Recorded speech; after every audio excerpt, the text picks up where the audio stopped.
بسم اللہ الرحمن الرحیم۔ السلام علیکم۔ امید کرتا ہوں آپ سب لوگ خیر و عافیت سے ہوں گے۔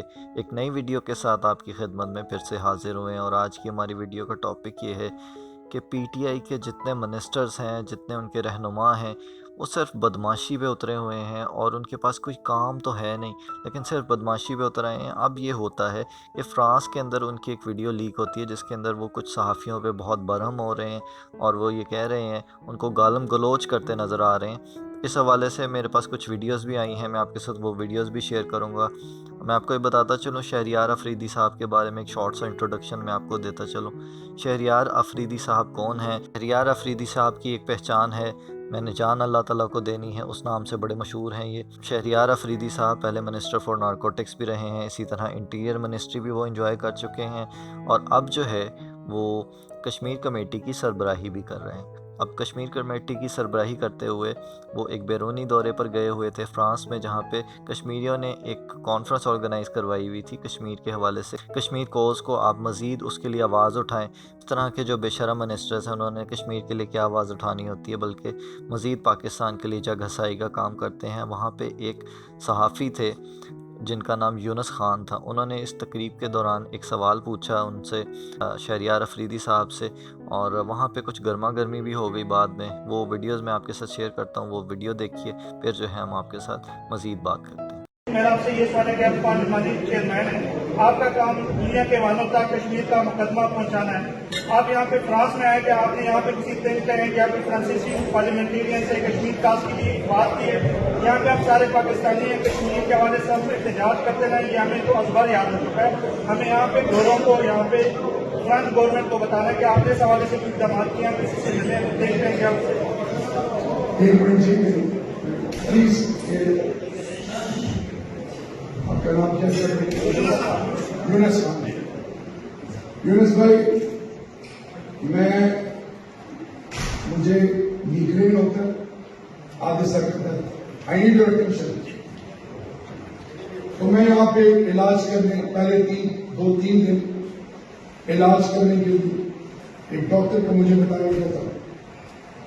میں جیسے آیا تو میں نے اپنی ٹیم کو آن بورڈ لیا، میں نے کہا مجھے تھوڑے دن دے دیں، اس کے بعد یہاں پہ کلچر ڈفرنٹ ہے، یہاں پہ 1 مہینہ پہلے آپ نے اپوائنٹمنٹس لینی ہوتی ہے پارلیمنٹیرین سے، تھنک ٹینک سے، ایک پراپر چینل ہے۔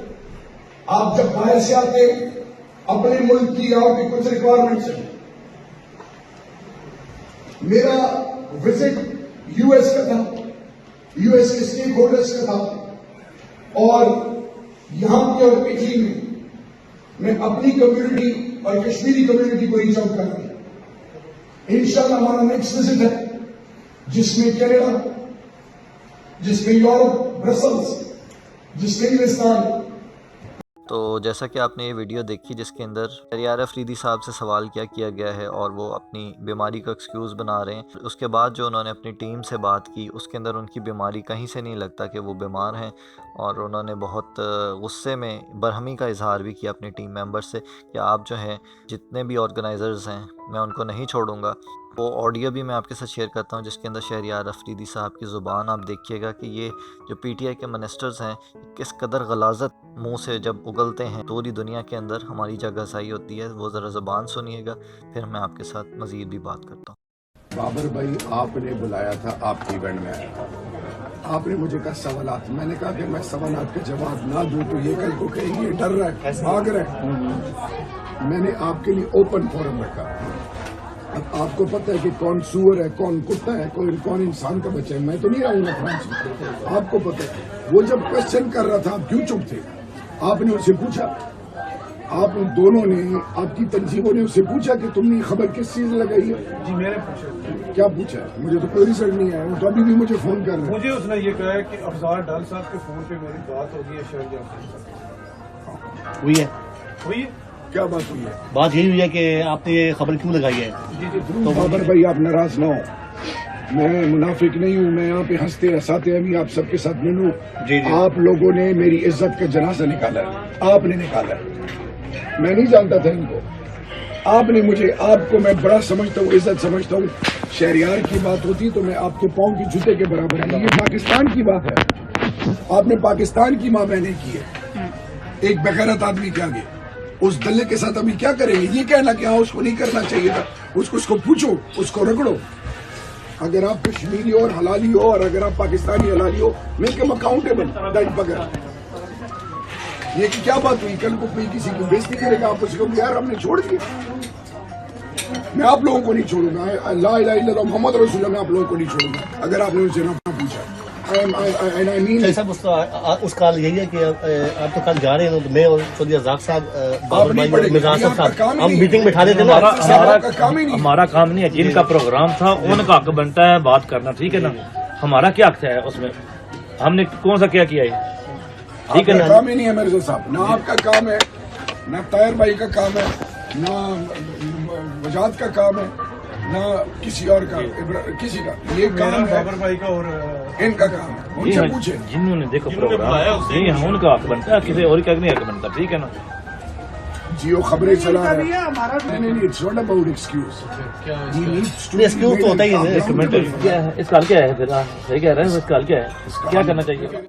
تو جیسا کہ آپ نے یہ آڈیو سنی جس کے اندر شہریار افریدی صاحب کیسی زبان استعمال کر رہے ہیں, تو میں وہ زبان دہراتے ہوئے بھی مناسب نہیں رکھتا کہ اس طرح کی زبان جو ہے وہ دہرائی جائے. پی ٹی آئی کے جتنے بھی منسٹرز ہیں ان سے جب بھی بات کی جاتی ہے ان کی زبان سے ہمیشہ غلاظت ہی نکلتی ہے.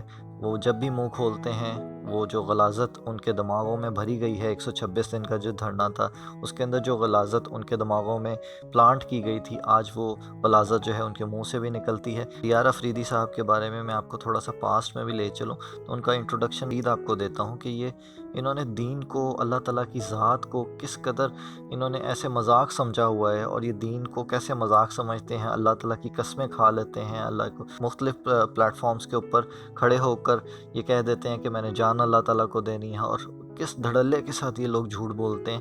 تو میں آپ کو یہ بات بتاتا چلوں کہ انہوں نے رانا ثناء اللہ صاحب پہ جب وہ فیصل آباد سے نکلے تو ان کے اوپر 15 کلو چرس کا کیس ڈال دیا.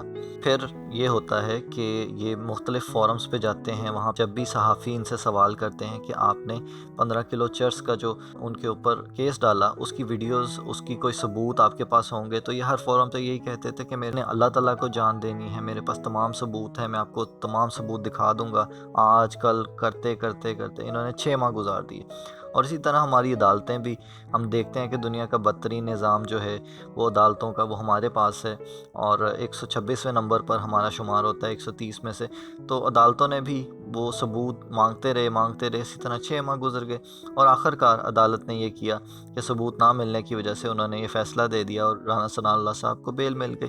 یہ پولیٹیکل وکٹمائزیشن تھی, اور اس کا جو ہے وہ حقائق سے کوئی تعلق نہیں تھا, اور شہریار افریدی صاحب نے صرف اس لیے کیس ڈالا کیونکہ یہ پولیٹیکل وکٹمائزیشن تھی. ایک دوسری پارٹی سے وہ تعلق رکھتے تھے. رانا ثناء اللہ صاحب کو ہم سب جانتے ہیں کہ وہ کچھ تلخ بیان دیا کرتے تھے, اور جس کی وجہ سے ان کو یہ تمام جو چیزیں ہیں وہ فیس کرنا پڑیں. لیکن میں آپ کو یہ بات بتاتا چلوں کہ میں آپ کے ساتھ ایک ویڈیو بھی شیئر کروں گا, پھر آپ خود ذرا فیصلہ کیجئے گا. سب سے پہلے آپ یہ ویڈیو دیکھیے, پھر میں آپ کے ساتھ مزید بھی حقائق شیئر کرتا ہوں. ہم نے جان اللہ کو دینی ہے. آج آپ کے توسط سے یہ میسج ہے, سب سے زیادہ نظر مجھ پہ رکھیں, میں نے اللہ کو جان دینی ہے. اگر میری ذات کی بات آئے تو پوری پاکستانی قوم سن رہی ہے, مجھے الٹا لٹکایا جائے, پھانسی دی جائے. غور سے سنیے, کیونکہ میں نے جان اللہ کو دینی ہے, میں نے جان اس رب کو دینی ہے. جان اس رب کو دینی ہے تو سب سے پہلے چیز اللہ آپ سے خوف لے لیتا ہے. اللہ کو میں جواب دوں اور انشاءاللہ دیتا رہوں. نو کراس ٹاک پلیز. میں نے جان اللہ کو دینی ہے, اس ایوان اور پاکستان کے آگے یہ میری ذمہ داری ہے. میں نے جان اللہ کو دینی ہے, نہیں یا کسی نے ہمیں بتایا ہو کہ اس کو وکٹمائز کریں, اس کو نہ وکٹمائز کریں. میں نے اللہ کے دربار میں حاضر ہونا ہے, یہ سن لیں, کیونکہ میں نے جواب اللہ کو دینا ہے. اس میں آپ رول پلے کریں. کوئی قانون سے بالاتر ہے نہیں ہے نا. میں نے اس رب کو جان دینی, اور میں نے آپ کے پروگرام میں کلمہ پڑھا تھا. میں نے خود اپنی آنکھوں سے دیکھے, میں نے جان اللہ کو دینی. میں ایک سے بات بتاؤں, سردار ایاز صادق صاحب اور مریم اورنگزیب اور یہ سارے, میں نے ان کو کہا کہ آپ شہریار کو جانتے ہیں؟ انہوں نے کہا جی ہم آپ کو جانتے ہیں. لا الہ الا اللہ محمد رسول اللہ. پھر مجھے کلمہ پڑھنا ہے کہ ہم آپ کو دیکھ کے ہم مطمئن ہیں کہ جو ہوگا صحیح ہوگا. میں پہلے بھی آپ کے پروگرام میں کہہ چکا ہوں اور آج بھی کہ میں نے جان رب کو دینی ہے.